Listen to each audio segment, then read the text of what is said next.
and Sudan obviously has a lot of gold. And so that relationship, as Dubai becomes more and more relevant, the UAE also invests heavily in Sudan and into gold and in commodity trade.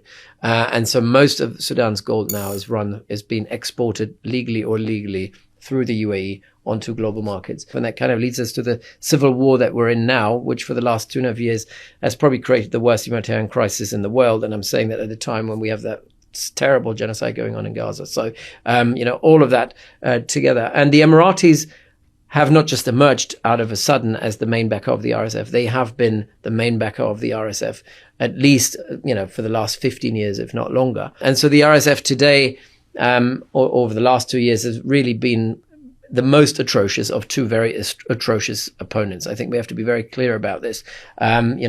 Just because we speak out against the RSF and just because most of the media and most of Western governments speak out against the RSF and the atrocities that they're committing, they're not speaking out on behalf of Burhan and the SAF as being the savior in all of that. I mean, they were very instrumental in undermining the revolution and creating a military dictatorship, and Burhan is certainly not an angel in all of that.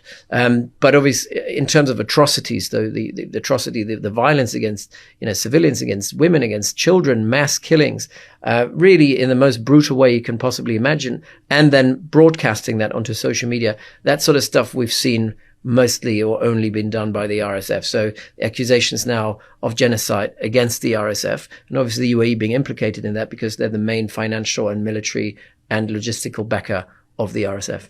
Clarify for me why exactly the Emiratis were supporting the Janjaweed 15 years ago. I think Sudan is only peripherally about values and ideological. I think it's really about hard interests.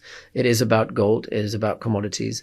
And so the Janjaweed of the RSF and Hemeti himself, this warlord, becomes so instrumental because he has the access. He captures the most important gold mines in Sudan. So if you want to rise up as the leading gold capital of the world, which is Dubai, you do want to have access to these resources. So it was really about minerals and commodities. So from then. So much of that gold trade starts, from then, and it's family business. Its business is tied to Hemeti, who are involved in it, and they're Emirati-based logistics companies who bring the gold in. It's melted down, and what we have is a beautiful carousel now, where gold leaves Sudan, is being translated into cash, laundered, if you will. That cash in any form, whether it's cash or crypto, can then be translated in the UAE in a value chain with which you can actually purchase weapons, and these weapons then go back into Sudan.